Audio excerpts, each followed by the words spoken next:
Hello প্রিয়জনেরা, কেমন আছেন সবাই? আমি সাইফ আছির সাথে আর চলে এলাম আরো একটি অসাধারণ মুভির এক্সপ্লেনেশন নিয়ে। বাবা এমন একজন ব্যক্তি যে কখনো মুখ ফুটে ভালোবাসার কথা প্রকাশ করে না, সবসময় নীরবে সন্তানদের মাথার উপর ছায়ার মতো থেকে জীবন কাটিয়ে দেয়। কিন্তু সন্তানদের উপর যখন কোনো বিপদ আসে, এই বাবারাই হিংস্র রূপ ধারণ করতেও সময় নেয় না। আমাদের আজকের গল্প এমনই একজন সহজ সরল বাবাকে নিয়ে, সন্তানের জন্য যে হয়ে উঠেছিল হিংস্র এক প্রাণী। আজ এক্সপ্লেন করব 2023 সালে রিলিজ হওয়া তামিল ইন্ডাস্ট্রির মুভি বাকাসুরান। মুভিটির IMDb রেটিং 6.3 আউট অফ 10 আর 80% গুগল ইউজার মুভিটি পছন্দ করেছেন। So guys, let's jump into the explanation. মুভির শুরুতেই আমরা দেখতে পাই একজন প্রফেসর তার সাথে এক ছাত্রীকে নিয়ে একটি পরিত্যক্ত বাড়িতে এসেছে। প্রফেসরের উদ্দেশ্য মেয়েটির সাথে বাজে কাজ করবে। মেয়েটি এসব করতে রাজি হচ্ছিল না। প্রফেসর তাকে রাজি করানোর জন্য বলে, চিন্তা করো না, এই ব্যাপারে কেউ কিচ্ছু জানতে পারবে না। এইখানে আমরা দেখতে পাই কেউ একজন ওদের পিছু পিছু ওই বাড়ির সামনে চলে এসেছে। লোকটা বাড়ির একটা ভাঙা অংশ দিয়ে প্রফেসর আর মেয়েটাকে দেখতে থাকে। যখনই প্রফেসর মেয়েটির ওপর হামলে পড়তে যাবে, ঠিক সেই মুহূর্তে লোকটি দরজায় নক করতে শুরু করে। কে নক করছে দেখার জন্য প্রফেসর দরজা খুলে বের হয়। দরজার বাইরে দাঁড়ানো ছিল রাসু নামের এক লোক। প্রফেসর ভাবে মেয়েটি নিজেকে বাঁচানোর জন্য এই লোকটিকে সাথে করে নিয়ে এসেছে। তখন রাসু নামের লোকটি বলে, ও আমাকে ডাকেনি, আমি নিজেই এসেছি। রাসু প্রফেসরকে নিজের নাম ও গ্রামের নাম বলে। রাসুর গ্রামের নাম শুনেই প্রফেসর খুব ঘাবড়ে যায়। সে একটা কাঠের টুকরো নিয়ে রাসুকে আঘাত করে, কিন্তু এটি রাসুর গায়ে লেগে টুকরো টুকরো হয়ে ভেঙে যায়। রাসুর কিছুই হয় না। এরপর রাসু ওই প্রফেসরকে মারতে শুরু করে এবং মেয়েটিকে সেখান থেকে চলে যেতে বলে। মেয়েটি যাওয়ার পর রাসু প্রফেসরকে মারতে মারতে একেবারে নাজেহাল করে ফেলে। এরপর একটা পাথর দিয়ে আঘাত করে প্রফেসরের মাথা ফাটিয়ে দেয়। এরপর রাসু প্রফেসরের পা টেনে ছিঁড়ে ফেলে। পাটা এমন ভাবে ছেড়ে যেন তার প্রাইভেট পার্ট ছিন্ন ভিন্ন হয়ে যায়। ওই প্রফেসর সেখানেই মারা যায়। এরপর রাসু মন্দিরে গিয়ে নিজেকে শুদ্ধ করে পূজা করতে শুরু করে। রাসু এই মন্দিরেই থাকে। সে মন্দিরের আশেপাশের বাড়িতে বিভিন্ন ধরনের কাজ করে দেয়। কাজ শেষে আবার মন্দিরেই ফিরে আসে। এরপর আমরা আরুল নামের একজন ব্যক্তির সাথে পরিচিত হই। আরুল একজন রিটায়ার্ড আর্মি অফিসার, তবে বর্তমানে সে একজন ইউটিউবার। বিভিন্ন ধরনের আনসলভ ক্রাইম সলভ করা এবং সেগুলোর মাধ্যমে মানুষকে সচেতন করাই আরুলের কাজ। এক কথায় বলতে গেলে আরুল একজন প্রাইভেট ক্রাইম ডিটেকটিভ। আরুল একটা ক্রাইম স্পটে এসেছে। এইখানে একটা হয়েছে। শ্বেতা নামের এক লেডি পুলিশ ইন্সপেক্টর এই মার্ডার কেসের ইনভেস্টিগেশন করেছিলেন। লেডি অফিসার কেসটা পুরোপুরি সলভ করতে পারছিল না। আরুলের সাথে শ্বেতার আগে থেকে পরিচয় ছিল, তাই এই কেসটা সলভ করার জন্য শ্বেতা আরুলের কাছে হেল্প চায়। এই কারণেই আরুল ক্রাইম স্পটে এসেছে। খুব অল্প সময়ের মধ্যেই আরুল তার তীক্ষ্ণ বুদ্ধি দিয়ে খুব সহজেই কেসটা সলভ করে দেয়। এরপরের সিনে আমরা আবারও রাসুকে মন্দিরে দেখতে পাই। রাসু মন্দিরের অন্যান্য পুরোহিতদের সাথে পূজা করছিল। মন্দিরে একজন মহিলা তার মেয়েকে নিয়ে পুজো করতে এসেছে। পুজো শেষে ওই মহিলা মন্দিরের এক পুরোহিতকে তার বাসায় একবেলা খাওয়ার জন্য দাওয়াত করে। পুরোহিত খুশি খুশি দাওয়াত গ্রহণ করে। রাসু ব্যাপারটা খেয়াল করে। সে ওই মহিলার কাছে গিয়ে বলে, আপনি চাইলে আমার মতো একজন অসহায় মানুষকেও একবেলা খাওয়াতে পারেন। মহিলা বলে, ঠিক আছে, পরের মাসের অমাবস্যার দিন আমি অবশ্যই আপনাকে আমার বাসায় একবেলা খাওয়াবো। এরপর মহিলাটি তার মেয়েকে নিয়ে চলে যায়। এরপর আমরা আরুল এবং তার অ্যাসিস্ট্যান্ট গুনাকে দেখতে পাই। ওরা নতুন একটা ইউটিউব ভিডিও শুট করছিল। শুটিং এর মাঝখানে গুনার ফোনে একটা কল আসে। কল রিসিভ করলে গুনা জানতে পারে আরুলের ভাতিজি রামিয়া করেছে। এইটা জানার পর আরুল আর এক মুহূর্ত দেরি না করে তার ভাইয়ের বাসায় চলে যায়। সেখানে গিয়ে দেখে লেডি ইন্সপেক্টর শ্বেতা তার টিম নিয়ে ইনভেস্টিগেট করতে এসেছে। আরুল রামিয়াকে অনেক স্নেহ করত। এই কারণে রামিয়ার বাবা কাঁদতে কাঁদতে আরুলকে জিজ্ঞেস করে মৃত্যুর আগে রামিয়া তাকে কিছু বলে গেছে কিনা। আসলে রামিয়ার বাবা মা পারিবারিকভাবেই রামিয়ার বিয়ে ঠিক করেছিল, আর কিছুদিন পরেই রামিয়ার বিয়ের কথা ছিল। এই কারণে পুলিশ ধারণা করে রামিয়া হয়তো ছেলে পছন্দ হয়নি, তাই আত্মহত্যা করেছে। পুলিশ আরুলকে জিজ্ঞাসাবাদ করলে আরুল বলে, আমার জানা মতে ছেলেকে নিয়ে রামিয়ার কোনো সমস্যা ছিল না, কারণ ছেলে অনেক ভালো ছিল। তখন রামিয়ার বাবা কাঁদতে কাঁদতে বলে, রামিয়া বলেছিল ও এখনই বিয়ে করতে চায় না। কেন যে আমি আমার মেয়ের কথা শুনলাম না। যেহেতু রামিয়া করেছে, তাই পুলিশ পোস্টমর্টেম করার জন্য রামিয়ার বডি নিয়ে যায়। এরপরের সিনে একটা আলোচনা সভার অনুষ্ঠান দেখানো হয়। সেখানে অনেক মন্ত্রী মিনিস্টার উপস্থিত ছিল। এই অনুষ্ঠানে নাগরাজন নামের এক ব্যক্তিকে বিশেষ সম্মাননা দেয়া হয়। নাগরাজন একটা নামকরা কলেজের প্রিন্সিপাল। নাগরাজন স্টেজে উঠে মেয়েদের অধিকার এবং সম্মান রক্ষা নিয়ে অনেক বড় একটা লেকচার দেয়। এখানে আমরা রাসুকেও দেখতে পাই। রাসু এখানে নাগরাজনের ড্রাইভারের সাথে দেখা করতে এসেছে। প্রায় 6 মাস ধরে রাসু একটা চাকরির জন্য সেই ড্রাইভারের পিছন ঘুরঘুর করছিল। রাসু বলে, যেভাবেই হোক প্রিন্সিপালের বাড়িতে আমার জন্য একটা কাজের ব্যবস্থা করে দিন। আমাকে টাকা না দিলেও চলবে, শুধুমাত্র থাকা খাওয়ার ব্যবস্থা করে দিলেই হবে।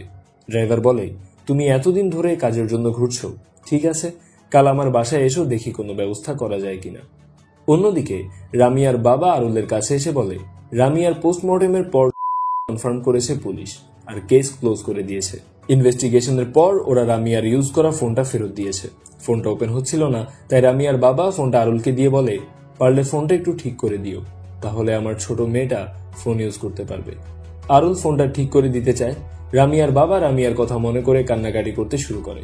আরুল তাকে সান্ত্বনা দিয়ে জিজ্ঞেস করে, রামিয়া কি আসলেই ছেলেকে পছন্দ না হওয়ার কারণে সুইসাইড করেছে? রামিয়ার বাবা বলে, রামিয়া গত 6 মাস ধরে সবসময় মনমরা হয়ে থাকতো, কিন্তু রামিয়া কখনো নিজের ব্যাপারে কাউকে কিছু বলেনি।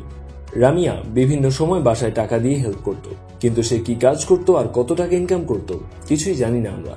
এসব বলতে বলতে রামিয়ার বাবা ইমোশনাল হয়ে পড়ে এবং কাঁদতে কাঁদতে বাড়ি ফিরে যায়। আরুল তার অ্যাসিস্ট্যান্ট গুনাকে ফোন ঠিক করে রাখতে বলে। গুনা আরুলকে জানায় ফোন ঠিক করার প্রয়োজন নেই, ফোনের ব্যাকআপ ফাইল থেকে মিডিয়া, হোয়াটসঅ্যাপ স্টোরি সবকিছুই রিস্টোর করা যাবে। তাই আরুল ফোনটা নিয়ে সবকিছু চেক করতে শুরু করে। এরপরের সিনে আমরা সুন্দরী নামের একজন মহিলাকে দেখতে পাই। সুন্দরী বাজারে ঘুরে ঘুরে কেনাকাটা করছিল। পুরোটা সময় রাসু সুন্দরীর পেছনে ঘুরছিল। সুন্দরী যখন বিষয়টা নোটিস করে তখন সে রাসুকে ডেকে বলে, সমস্যা কি তোমার? আমার পেছন ঘুরঘুর করছো কেন? রাসু বলে, আপনাকে দেখে পরিচিত মনে হচ্ছে তাই। সুন্দরী রাসুকে অনেক বকাঝকা করতে শুরু করে। সেখানে একটা ছোটখাটো ঝামেলারও সৃষ্টি হয়। তখন বাজারের লোকজন এগিয়ে এলে সুন্দরীকে থামায় এবং রাসুকে সেখান থেকে তাড়িয়ে দেয়। এরপরের সিনে আমরা আবারও আরুলকে দেখতে পাই। আরুল রামিয়ার কেসের ব্যাপারে কথা বলার জন্য পুলিশ স্টেশনে এসেছে। পুলিশের একজন সিনিয়র অফিসারকে সে রামিয়ার হোয়াটসঅ্যাপের মেসেজগুলোর মধ্য থেকে একটা ভয়েস মেসেজ শোনায়। সেখানে কেউ একজন রামিয়াকে হুমকি দিয়ে বলছিল, দেখো রামিয়া, তোমার বিয়ে হয়ে গেলেও তোমাকে এই কাজটা চালিয়ে যেতে হবে। যদি এমনটা না করো তাহলে তোমার কিছু ভিডিও আমার কাছে আছে, সেগুলো আমি ভাইরাল করে দেব। এখন যাও, চুপচাপ কাস্টমার অ্যাটেন্ড করো। এই মেসেজ থেকে বোঝা যায় রামিয়া প্রস্টিটিউশনের পেশায় জড়িত ছিল। আরুল অফিসারকে আরো জানায়, সুইসাইডের আগের দিনও রামিয়াকে একটা জায়গায় ক্লায়েন্ট অ্যাটেন্ড করার জন্য যেতে বলা হয়েছিল এবং 1 ঘন্টার জন্য রামিয়াকে 3000 টাকা অফার করা হয়েছিল। সবকিছু শোনার পর পুলিশ অফিসার আরুলকে বলে, রামিয়ার বাবা মাকে বলুন এই ব্যাপারটা নিয়ে কেস ফাইল করতে, তাহলে আমরা এটা নিয়ে ইনভেস্টিগেশন করতে পারবো। আরুল বলে, আমি যদি আমার ভাইয়া ভাবিকে গিয়ে বলি রামিয়া প্রস্টিটিউশনে জড়িত ছিল, ওরা কখনোই বিশ্বাস করবে না। তাই আমি এই কেসটা নিজে ইনভেস্টিগেট করতে চাই। এর জন্য আপনাদের হেল্প প্রয়োজন। অফিসার হেল্প করতে রাজি হয় এবং আরুলকে সাবধানে কাজ করতে বলে, কারণ এই কেসটা অনেক বেশি সেন্সিটিভ। পুলিশ স্টেশন থেকে বের হয়ে আরুল গুনাকে নিয়ে নেলসন নামের কোনো এক লোকের সাথে দেখা করতে যায়। রামিয়ার সুইসাইডের আগের দিন এই লোকটাই রামিয়াকে 3000 টাকা দিয়ে বুক করেছিল। আরুল নেলসনকে রামিয়ার ছবি দেখিয়ে জিজ্ঞেস করে রামিয়াকে চেনে কিনা। নেলসন অস্বীকার করে বলে সে চেনে না। তখন গুনা সরাসরি বলে, কিছুদিন আগেই তো আপনি এই মেয়েটাকে বুক করেছিলেন। তখন নেলসন ওদেরকে হুমকি দিয়ে বলে, এরকম উল্টোপাল্টা কথা বললে আমি পুলিশ ডাকতে বাধ্য হব।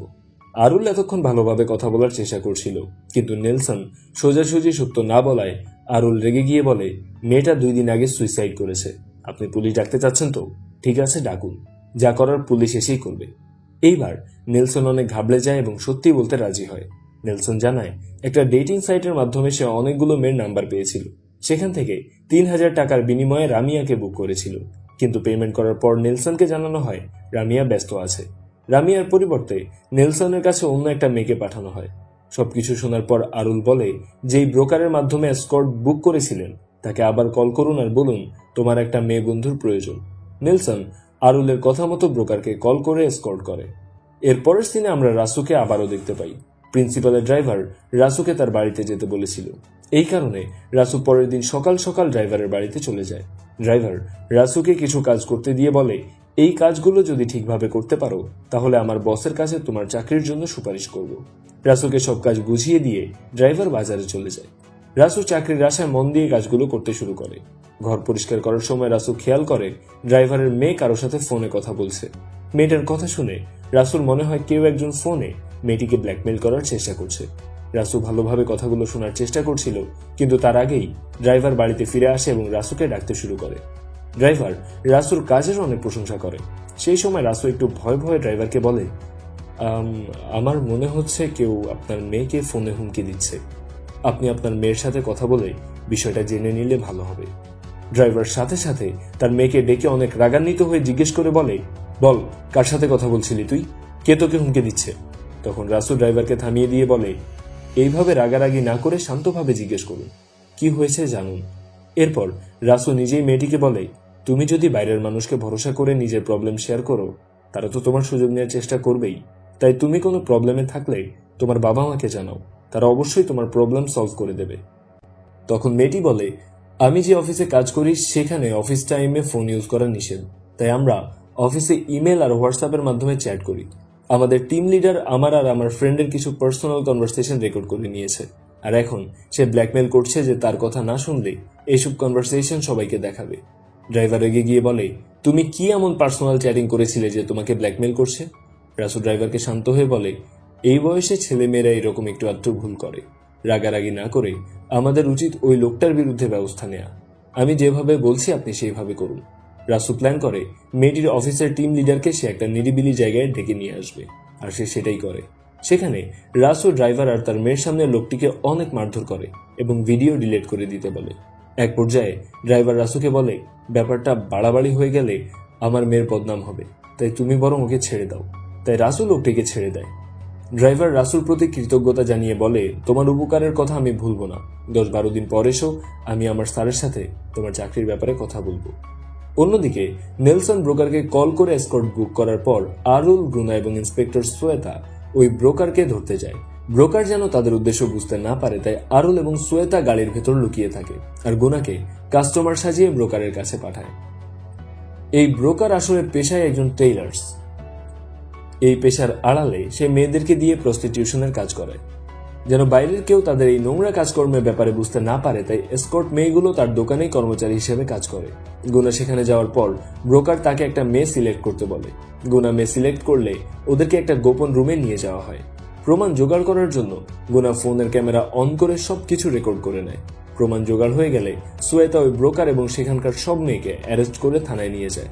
সেখানে আরুল রামিয়ার ফোনের সেই অডিও মেসেজটা ব্রোকারকে শুনিয়ে জিজ্ঞেস করে, এই ভয়েসটাকে চেনো? ব্রোকার বলে, আমি এই ভয়েস আগে কখনো শুনিনি, আর এই মেয়েকে আমি বিজনেসে নিয়ে আসিনি। এই মেয়েকে তো শিলা নামের একজন স্কোর করতে নিয়ে এসেছিল। আরুল শিলার সাথে দেখা করতে চায়। ব্রোকার বলে, শিলার সাথে দেখা করতে চাইলে আগে অনলাইনে বুক করতে হবে। এরপরের সিনে আমরা রাসুকে দেখতে পাই। রাসু সুন্দরী নামের ওই মহিলাকে ফলো করতে করতে তার বাড়ি পর্যন্ত পৌঁছে যায়। সেখানে রাসু সুন্দরীকে বলে, আমাকে একটা মেয়ে জোগাড় করে দাও, তোমার কত টাকা প্রয়োজন আমি তোমাকে দেব। সুন্দরী রাসুর সাথে রাগারাগি করে বাড়ির ভেতরে চলে যায়। এরপর রাসু মন্দিরে ফিরে যায়। কিছুদিন আগে যে মহিলার বাসায় রাসু একবেলা খেতে চেয়েছিল, সন্ধ্যাবেলা সেই মহিলা এসে রাসুকে ইনভাইট করে এবং 2 দিন পরে অমাবস্যার দিন তার বাসায় যেতে বলে। কাহিনী আরো সামনে বাড়ানোর আগে ছোট্ট কিছু ইনফরমেশন।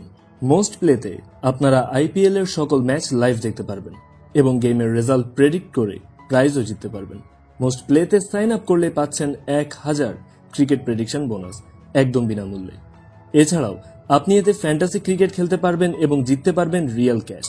এইখানে অ্যাভেলেবেল আছে 1000-এর বেশি গেম, আর আপনার বন্ধুদের রেফার করেও জিততে পারেন 1000 টাকা। যে কোনো সময় উইথড্র এবং ডিপোজিট ছাড়াও পাবেন 24/7 লাইভ সাপোর্ট। ডাউনলোড লিঙ্ক পেয়ে যাবেন ডেসক্রিপশন এবং পিন কমেন্টে। তবে হ্যাঁ, আপনি যদি প্রাপ্তবয়স্ক হন এবং এই ধরনের অ্যাপ সম্বন্ধে ধারণা রেখে থাকেন তবেই ফ্রিতে ইনকাম করুন এই অ্যাপ থেকে। তবে নিজের কষ্টের রোজগার করা টাকা ইনভেস্ট করবেন না। কাহিনীতে ফিরে যাই। অন্যদিকে আরুল ব্রোকারকে সাথে নিয়ে শিলার সাথে দেখা করতে যায়।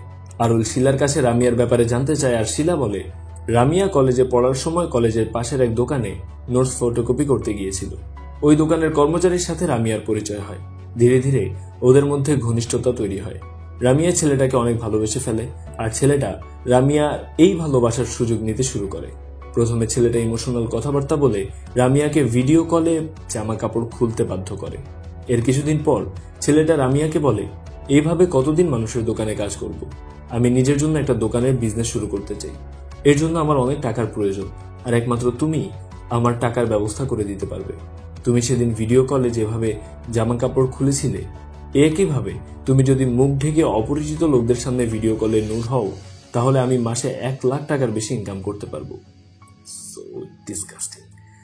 রামিয়া কথাটা শুনেই অনেক রেগে যায়। সে কিছুতেই এমনটা করতে রাজি হয় না, কিন্তু ছেলেটা অনেক রিকোয়েস্ট করে এবং ইমোশনাল কথা বলে শেষ পর্যন্ত রামিয়াকে রাজি করিয়েই ছাড়ে। এইভাবেই রামিয়া অনলাইন প্রস্টিটিউশনের সাথে জড়িয়ে পড়ে। যখন কোনো টাকাওয়ালা ক্লায়েন্ট কোনো স্কটকে বুক করে, তখন ব্রোকাররা গোপনে তাদের ভিডিও শুট করে নেয়। এরপর ওই ভিডিওর মাধ্যমে ব্ল্যাকমেল করে ওই ক্লায়েন্টদের কাছ থেকে প্রচুর টাকা হাতিয়ে নেয়। রামিয়া এরকমই একটা ভিডিও ব্রোকারের কাছে ছিল। রামিয়া যখন এই প্রফেশন ছেড়ে দিয়ে বিয়ে করে নতুন জীবন শুরু করতে চাচ্ছিল, তখনই রামিয়ার ব্রোকার রামিয়াকে ব্ল্যাকমেল করতে শুরু করে। সে রামিয়ার ভিডিও ভাইরাল করে দিতে চেয়েছিল। এই কারণে আর কোনো উপায় না পেয়েই রামিয়া করেছে। আরুল শিলাকে রামিয়ার ফোনের ভয়েস মেসেজটা শোনায়। শিলা ওই ভয়েসটা চিনতে পারে। শিলা বলে, এটা কুরুভিলা নামের এক ব্রোকারের ভয়েস। কুরুভিলা এই বিজনেসের সব থেকে পাওয়ারফুল ব্রোকার। তবে আমার সাথে কখনো এই ব্রোকারের কথা হয়নি, দেখাও হয়নি, তাই ব্রোকার সম্পর্কে আমার তেমন কোনো ধারণা নেই। এর পরের সিনে আমরা রাসুকে দেখতে পাই। অমাবস্যার দিন চলে এসেছে, তাই রাসু ওই মহিলার বাসায় দাওয়াত খেতে যায়। রাসু যখন খেতে বসে, তখন ওই মহিলার স্বামী বাসায় ফিরে আসে। মহিলার স্বামী পেশায় একজন ওয়াচম্যান। ওয়াচম্যানের স্ত্রী প্রায় অসহায় মানুষদের বাড়িতে ডেকে খাবার খাওয়ায়। এই কারণে ওয়াচম্যান তার স্ত্রীর ওপর প্রচুর বিরক্ত। রাসুকে দেখেও সে অনেক বিরক্ত হয়। ওয়াচম্যান রাসুর পরিচয় জানতে চাইলে রাসু গ্রামের নাম বলে। রাসুর গ্রামের নাম শুনেই ওয়াচম্যান চমকে ওঠে আর অনেক ভয় নিয়ে নিজের গলার একটা চেনের দিকে তাকায়। খাওয়া শেষে ওয়াচম্যানের স্ত্রী ওয়াচম্যানের ব্যবহারের জন্য রাসুর কাছে ক্ষমা চেয়ে বলে, আমার স্বামী এত বেশি পরিমাণে পাপ করে ফেলেছে, তার উপর আমরা অতিষ্ঠ হয়ে পড়েছি। রাসু বলে, সবাই যার যার পাপের শাস্তি অবশ্যই পাবে। এই বলে রাসু ওয়াচম্যানের রুমের দরজা বন্ধ করে দিয়ে তাকে রুমের ভেতরে আটকে রাখে। কিছুক্ষণ পর রাসু রুমে ঢুকে ওয়াচম্যানকে প্রচুর মারধর করে। মারতে মারতে এক পর্যায়ে রাসু ওয়াচম্যানকে একেবারে ফেলে। এরপর ওয়াচম্যানের গলা থেকে চেনটা খুলে নিয়ে সেখান থেকে চলে যায়। অন্যদিকে আরুল ওই ব্রোকারকে সাথে নিয়ে কুরুভিলাকে ধরার জন্য প্ল্যান করে। কুরুভিলাকে আইনের হাতে তুলে দেওয়ার জন্য যথেষ্ট প্রমাণ দরকার। এই কারণে আরুল গুনাকে নিয়ে কুরুভিলার অফিসের সামনে যায়। গুনা কুরুভিলার অফিসের ওয়াইফাই কানেকশনটা কেটে দেয়, যাতে ওরা ওয়াইফাই ঠিক করার বাহানায় অফিসের ভেতরে ঢুকতে পারে। এরপর প্ল্যান অনুযায়ী ওরা কুরুভিলার অফিসে ঢুকে নেটওয়ার্ক চেক করার কথা বলে অফিসের কম্পিউটার চেক করতে শুরু করে। কম্পিউটারে অনেক মেয়ের প্রাইভেট ভিডিও ছিল, সেই সাথে তাদের প্রস্টিটিউশন বিজনেসের বিভিন্ন ডকুমেন্টও ছিল।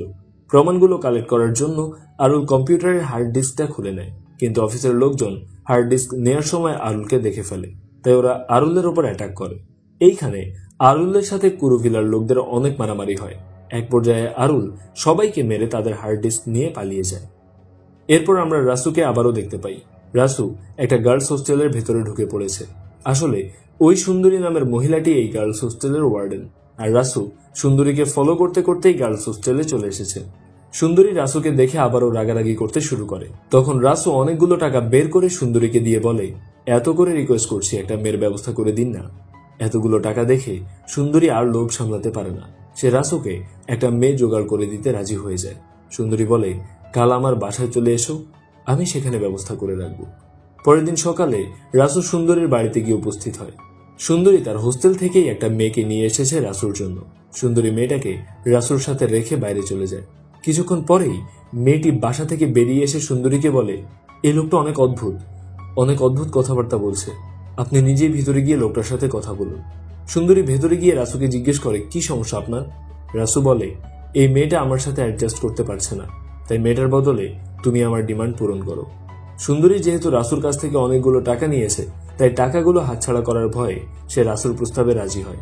সুন্দরী হোস্টেলের মেয়েটিকে বলে, তুমি একটু বাইরে গিয়ে দাঁড়াও আর দেখো কেউ যেন চলে না আসে। মেয়েটা বাইরে গিয়ে ওদেরকে পাহারা দিতে থাকে। কিছুক্ষণ পরেই রাসু ফিল্মি স্টাইলে প্রচুর অ্যাটিটিউড নিয়ে বাসা থেকে বের হয়ে আসে। এরপর মেয়েটার কাছে গিয়ে বলে, দেখো আমি জানি না তুমি কোন পরিস্থিতিতে পড়ে এসব করছো, কিন্তু এসব করা ঠিক না। এই পথ থেকে নিজেকে ফেরানোর চেষ্টা করো। এখন তুমি বাসায় চলে যাও। মেয়েটাকে বাসায় পাঠিয়ে দিয়ে রাসু একটা ছুরি নিয়ে আবারও ভেতরে যায়।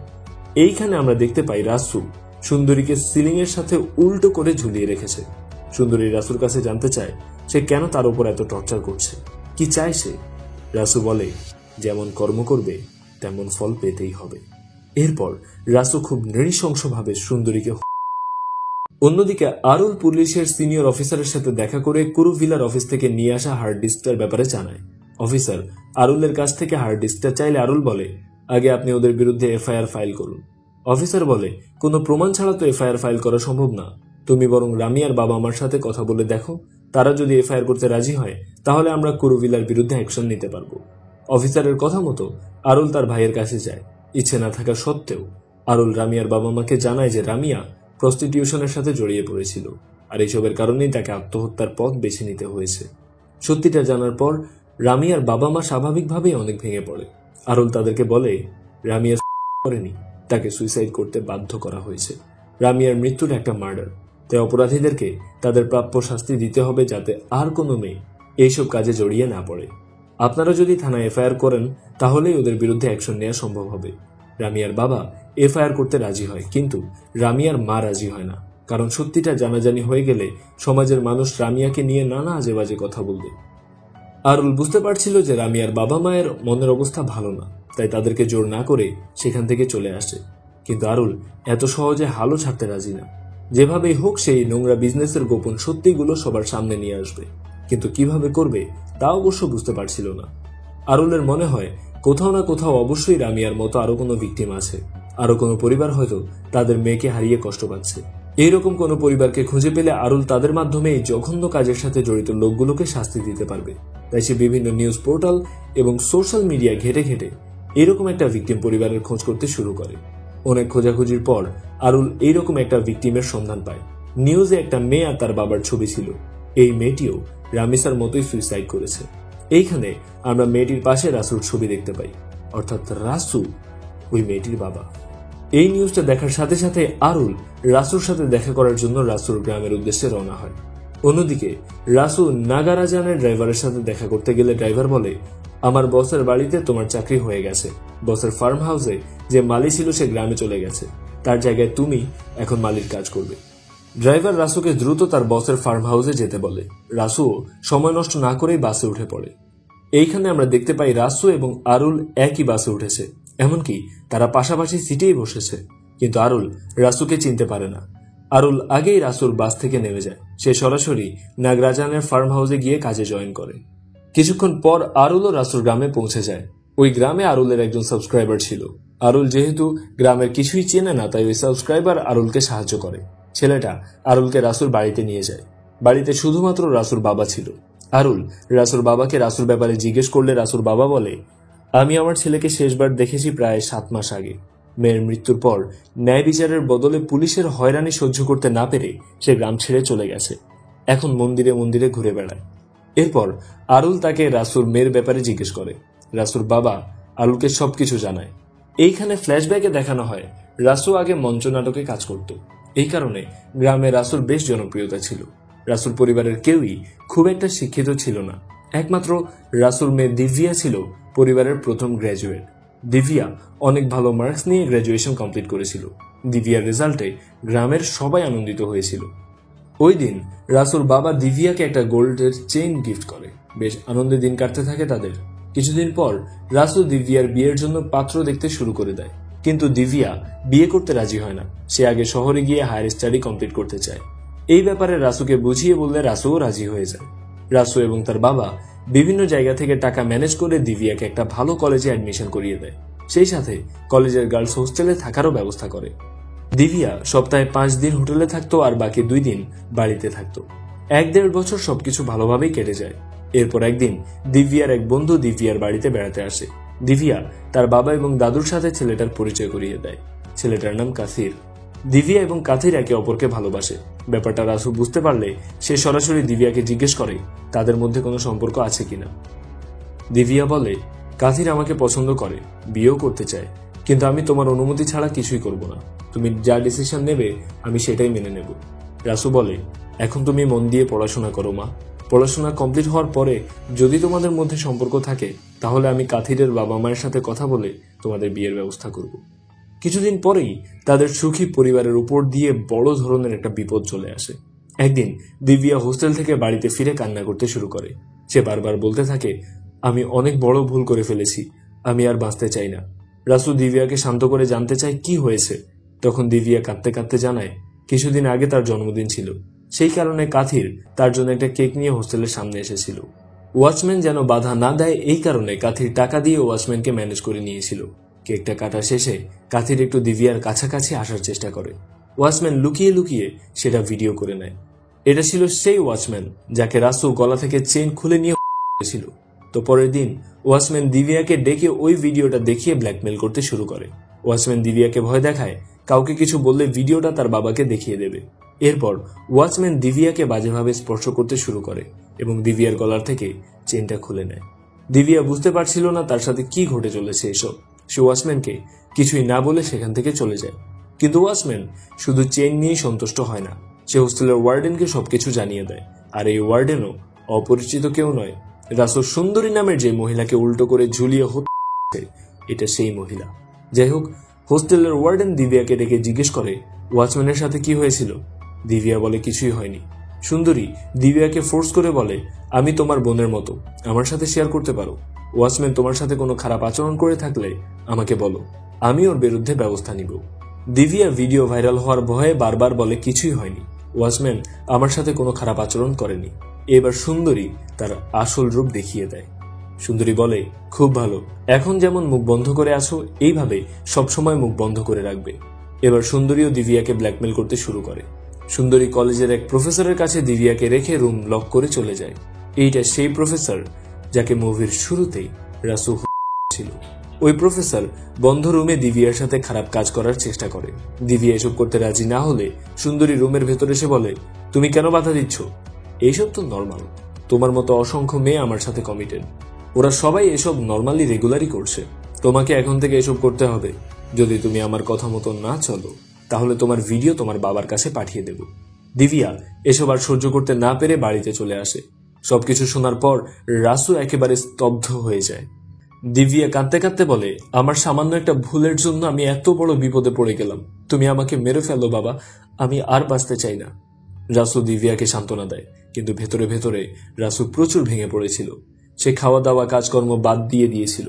তখন রাসুর বাবা রাসুকে সান্ত্বনা দিয়ে স্বাভাবিক করার চেষ্টা করে। রাসুর বাবা পুলিশের কাছে কমপ্লেন করতে চায়, কিন্তু সমাজে মান সম্মানের ভয়ে রাসু পুলিশে কমপ্লেন করতে রাজি হয় না। ওই ঘটনার পর থেকে রাসুর হাসি খুশি পরিবার একেবারেই আনন্দহীন হয়ে পড়ে। দিব্যার কলেজে যাওয়া বন্ধ হয়ে যায়। বেশ কয়েক মাস কেটে যাওয়ার পর হঠাৎ একদিন দিব্যা রাসুর কাছে এসে বলে বাবা, আমি ফাইনাল এক্সামটা দিতে চাচ্ছিলাম, তুমি পারমিশন দিলে আমি এক্সাম অ্যাটেন্ড করব। রাসু বলে আমিও এটাই চাচ্ছিলাম, তুমি এক্সাম দাও, আমি নিজেই তোমাকে নিয়ে যাব, আবার এক্সাম শেষে নিয়ে আসব। পরের দিন রাসু এবং দিব্যা কলেজে যায় এক্সাম হলে টিকিট নেওয়ার জন্য। হল টিকিট নিয়ে বাড়ি ফিরে আসার পর রাসু একটা কাজে গ্রামের বাইরে যায়। পরের দিন সকালবেলা সে বাড়ি ফিরে আসে।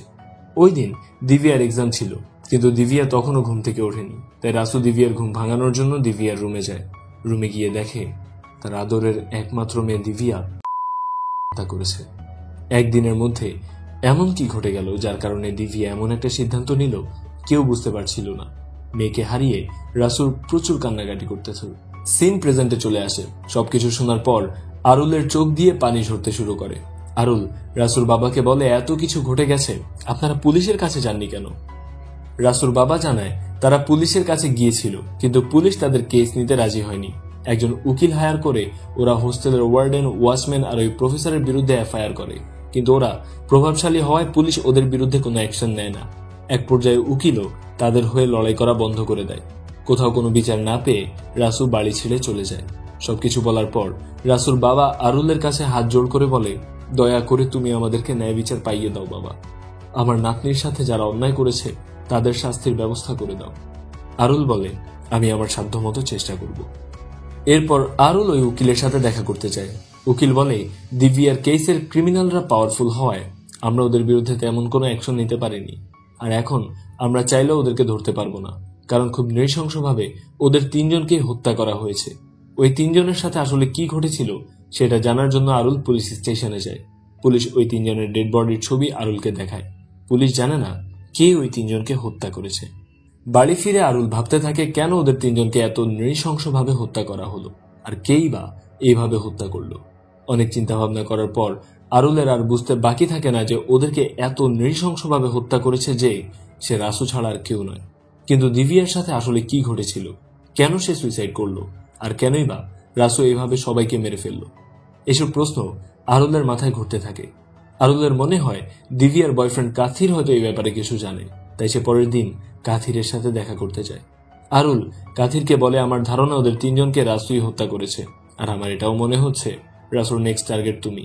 কাথির বলে, আমি জানি রাসুই ওদেরকে মেরেছে, কিন্তু রাসুর নেক্সট টার্গেট আমি নই, তার নেক্সট টার্গেট হচ্ছে দিভিয়ার কলেজের প্রিন্সিপাল নাগরাজন। এরপর কাথির আরুলকে দিভিয়ার কারণ বলতে শুরু করে। এইখানে ফ্ল্যাশব্যাকে দেখানো হয় ওই দিন যখন রাসু আর দিভিয়া এক্সাম হলের টিকিট কিনতে গিয়েছিল, তখন প্রথমে দিভিয়াকে টিকিটটাই দেয়া হয়নি। অনেকদিন কলেজে অ্যাবসেন্ট থাকার কারণে দিভিয়াকে প্রিন্সিপালের কাছ থেকে রিকমেন্ডেশন নিয়ে আসতে বলা হয়। দিভিয়া রাসুকে বাইরে বসিয়ে রেখে একা প্রিন্সিপালের রুমে যায়। দিভিয়া প্রিন্সিপালকে বলে অসুস্থতার কারণে অনেকদিন কলেজে আসতে পারিনি। তখন প্রিন্সিপাল নাগরাজন বলে, আমি সবকিছুই জানি, তোমার হোস্টেলের ওয়ার্ডেন আর প্রফেসর আমাকে সবই বলেছে। তোমার এই কলেজে পড়ার কোনো প্রয়োজন নেই, তুমি বের হয়ে যাও, আর তোমার ভিডিওটা আমি সবাইকে দেখাবো, যাতে অন্যান্য স্টুডেন্টরাও তোমার পরিণতি জানতে পারে। দিভিয়া প্রিন্সিপালের কাছে হাত জোড় করে অনেক কান্নাকাটি করে বলে, প্লিজ আমাকে ক্ষমা করুন, আমি ইচ্ছে করে এসব করিনি, আমাকে একটাবার সুযোগ দিন।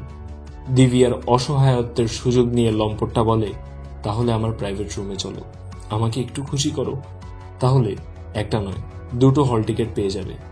দিভিয়া নিরুপায় হয়ে পড়ে।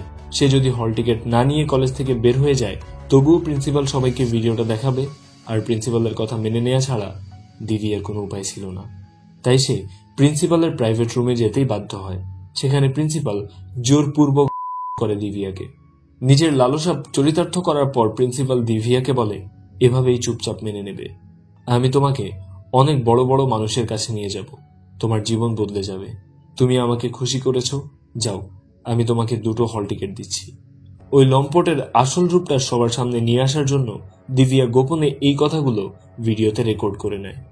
দিভিয়া ভিডিওটা কাথিরকে সেন্ড করে আত্মহত্যা করে। কাথির সবকিছুর জন্য নিজেকে দোষী ভাবতে শুরু করে। নিজের অপরাধ বোধ কমানোর জন্য কাথির রাসুর কাছে গিয়ে ক্ষমা চায় এবং ভিডিওটাকে রাসুকে দেখায়। এরপরই রাসু গ্রাম ছেড়ে চলে গিয়েছিল এবং অপরাধীদের শাস্তি দিতে শুরু করে। সবকিছু শোনার পর আরুল বলে, ওরা দিভিয়ার সাথে যা করেছে তার জন্য ওদের মৃত্যু হওয়াই উচিত, কিন্তু এইভাবে মৃত্যু হলে কেউ ওদের মুখোশের আড়ালের নোংরা চেহারাটা তো জানতে পারবে না, ওদের অনেক লজ্জাজনক মৃত্যু পাওয়া উচিত।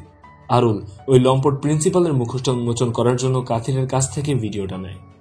এরপর আরুল ওই ওয়াচম্যানের স্ত্রীর সাথে দেখা করতে যায়। আরুল তাকে জিজ্ঞেস করে, আপনার সামনেই আপনার স্বামীকে হত্যা করা হয়েছে, তাহলে আপনি পুলিশকে কেন সত্যিটা বলেননি? ওয়াচম্যানের স্ত্রী বলে, আমার স্বামীকে মারার আগে ওই লোকটা আমাকে আমার স্বামীর সব অপকর্মের কথা জানিয়েছিল। আমারও একটা মেয়ে আছে, আমার মেয়ের সাথে যদি এমনটা হতো তাহলে আমিও তাকে হত্যাই করতাম। লোকটা যা করেছে একদম ঠিক করেছে, আমি কখনোই পুলিশের কাছে তার বিরুদ্ধে অভিযোগ করব না। এরপর আরুল বাড়ি ফিরে একটা সতর্কতামূলক ইউটিউব ভিডিও বানিয়ে তার সাথে প্রিন্সিপালের ভিডিওটা অ্যাড করে প্রিন্সিপালের মুখোশটা সবার সামনে খুলে দেয়। অল্প সময়ের মধ্যেই ভিডিওটা ভাইরাল হয়ে যায়। স্টুডেন্টরা ওই প্রিন্সিপালের বিরুদ্ধে প্রতিবাদ করতে শুরু করে। মিডিয়া এসব নিউজ বারবার প্রচার করায় প্রিন্সিপালের ওপর প্রেশার আসতে শুরু করে। তাই প্রিন্সিপাল কিছু দিনের জন্য গা ঢাকা দেওয়ার সিদ্ধান্ত নেয়। তাই সে শহর থেকে অনেক দূরে নিজের ফার্ম হাউসে চলে যায়। নিজের মৃত্যুর কাছে গিয়েছে সে। সমস্যা থেকে পিছু ছাড়ানোর জন্য প্রিন্সিপাল ফার্ম হাউসে এসেছে, কিন্তু সেখানেই তো সাক্ষাৎ মৃত্যু তার জন্য অপেক্ষা করছে। এই দিনটার জন্যই তো রাসু প্রিন্সিপালের ড্রাইভারের পেছনে ঘুরে চাকরির ব্যবস্থা করেছে। এবার রাসুর অপেক্ষার পালা শেষ। প্রিন্সিপালকে হাতের নাগালে পেয়ে রাসু তাকে মারতে যায়, কিন্তু প্রিন্সিপালের পোষা গুন্ডারা রাসুর উপর অ্যাটাক করে। ওরা রাসুকে আটকানোর চেষ্টা করে। এইখানে গুন্ডাদের সাথে রাসুর অনেক মারামারি হয়। এক পর্যায়ে রাসুর সবাইকে মেরে নাজেহাল করে দেয়। এরপর যায় প্রিন্সিপালের কাছে। রাসুর হাত থেকে বাঁচার জন্য প্রিন্সিপাল ওয়াশরুমের ভেতরে গিয়ে লুকায়, কিন্তু রাসু তাকে ঠিকই খুঁজে বের করে, আর সেখানেই রাসু এই লম্পটটাকে নৃশংসভাবে করে। মেয়ের প্রতিশোধ নেওয়ার পর রাসু নিজের গ্রামে ফিরে যায়। সেখানে আরুল রাসুর সাথে দেখা করতে আসে। আরুল রাসুকে বলে, আপনি অনেক সাহসী একজন বাবা। আমার ভাতিজির সাথেও দিভিয়ার মতোই কিছু ঘটেছিল। আমার ভাইয়া ভাবি সমাজের ভয়ে পুলিশের কাছে যায়নি, কিন্তু আপনি এসবের পরোয়া না করে ন্যায় বিচারের জন্য লড়াই করেছেন। যখন কোথাও বিচার পাননি তখন নিজেই অপরাধীদের শাস্তি দিয়েছেন। আরুলের মুখে এসব শুনে রাসু একটু অবাক হয়ে যায়। আরুল কিভাবে এসব জানল? আরুল রাসুকে আশ্বস্ত করে বলে, চিন্তা করবেন না, আপনার বিরুদ্ধে কোনো প্রমাণ নেই, আপনার কিছুই হবে না। রাসু বলে, আমি জানি একদিন না একদিন আমি আমার কর্মের ফল ভোগ করব, এইসব নিয়ে আমি ভাবি না। আপনি তো ইউটিউবার, আপনি শুধু একটি উপকার করবেন। আজকাল বাচ্চারা ফোন আর ইন্টারনেটের ওপর এতটাই আসক্ত হয়ে পড়েছে, কোনটা ভালো কোনটা খারাপ এটাও তারা বুঝতে পারে না। তাই সকল প্যারেন্টসদের সতর্ক করে দেবেন, সবাই যেন নিজের সন্তানদের ওপর নজর রাখে, ফোনটাকে তারা কি কাজে ব্যবহার করছে সেটা যেন খেয়াল রাখে। আজকাল যত ক্রাইম হচ্ছে বেশিরভাগই ফোনের সাথে সম্পর্কিত। রাসুর কথা মতো আরুল একটা সতর্কতামূলক ইউটিউব ভিডিও রেকর্ড করতে শুরু করে, আর মুভিটি এইখানেই শেষ হয়। তো বন্ধুরা, এই ছিল আমাদের আজকের মুভি এক্সপ্লেনেশন। যদি ভিডিওটি ভালো লাগে তাহলে লাইক করুন এবং শেয়ার করুন আপনার বন্ধুদের সাথে, একটি কমেন্ট রেখে যান। আমি সাইফ ছিলাম আপনার সাথে, আজকে বিদায় নিচ্ছি, কিন্তু আবার দেখা হবে অন্য কোনো দিন অন্য কোনো মুভি দেখতে দেখতে। ততক্ষণ পর্যন্ত প্রিয়জনের খেয়াল রাখুন। আল্লাহ হাফিজ।